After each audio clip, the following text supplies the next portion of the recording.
अस्सलामुअलैकुम दोस्तों। इस्लाम में बाप की जायदाद में बेटियों के हिस्से के बारे में एक सवाल अक्सर लोग किया करते हैं। हालांकि सवाल वैसे बनता तो नहीं है, लेकिन फिर भी लोग सवाल ये करते हैं कि मुसलमान इस बात का तो बड़ा बखान करते हैं कि कुरान में बाप की जायदाद में बेटों के साथ साथ बेटी को भी हिस्सा देने का हुक्म दिया जाता है, मगर मुसलमान ये बात नहीं बताते कि अल्लाह ने इसमें बेटियों के साथ पक्षपात किया है और कुरान में ये बताया गया है कि तुम्हारे बेटे को तो 2 हिस्से मिलेंगे तुम्हारी जायदाद में, लेकिन बेटी को 1 हिस्सा मिलेगा। यानी अगर बेटी को 33% मिलेगा तो बेटे को 66% हिस्सा मिलेगा अपने बाप की जायदाद में से। ये एक पक्षपात है और मुसलमान इस बारे में नहीं बताते हैं। तो क्या इससे ये साबित नहीं होता कि इस्लाम में औरत और मर्द को बराबरी का हिस्सा नहीं है और इस्लाम में औरत को आदमी से कमतर माना गया है? चलिए, इसका जवाब बहुत पहले मैंने लिखा था, वही जवाब मैं आपको पढ़कर सुना रहा हूँ। पवित्र कुरान में बाप की जायदाद में लड़की को लड़के से आधा हिस्सा देने की वजह यह है कि लड़की अपने पति से भी संपत्ति पाती है, साथ ही उस पर अपनी संपत्ति में से अपने माँ बाप का भरण पोषण करने की जिम्मेदारी नहीं होती।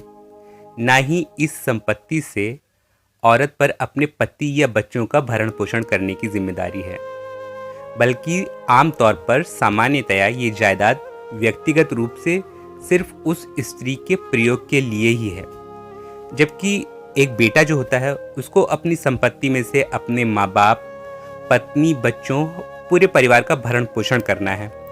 इसलिए उसका हिस्सा बहन से दुगना इस्लाम में रखा गया है।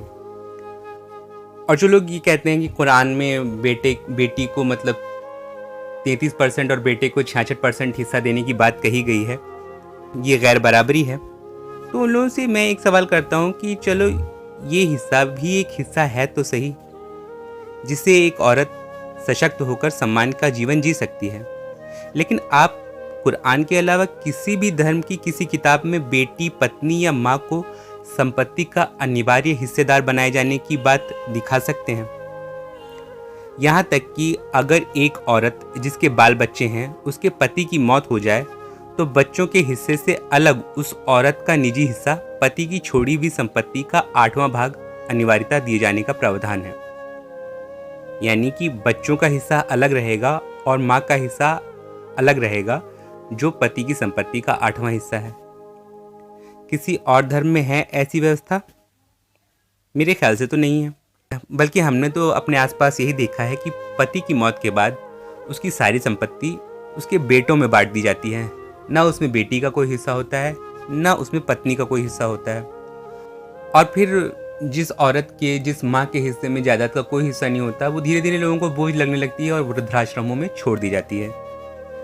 और दूसरी तरफ ये भी देखा जाता है कि अगर विधवा होने वाली औरत निसंतान हो तो फिर उसके पति के भाई जब चाहे तब उस औरत को घर से निकालकर बाहर फेंक देते हैं, कोई हिस्सा नहीं। लेकिन इस्लाम में विधवा होने वाली औरत अगर निसंतान हो तो बच्चे वाली औरत से दोगुनी संपत्ति का वारिस बनाने का उसको प्रावधान है कि वो उसका हिस्सा ये जरूरी करके अपने पति की जायदाद में से रहेगा।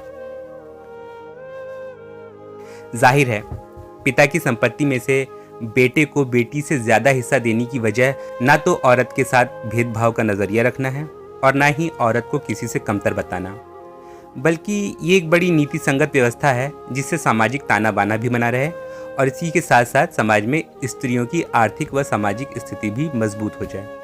हमें नहीं लगता कि इस व्यवस्था में कुछ भी आपत्तिजनक या अन्यायपूर्ण है। शुक्रिया।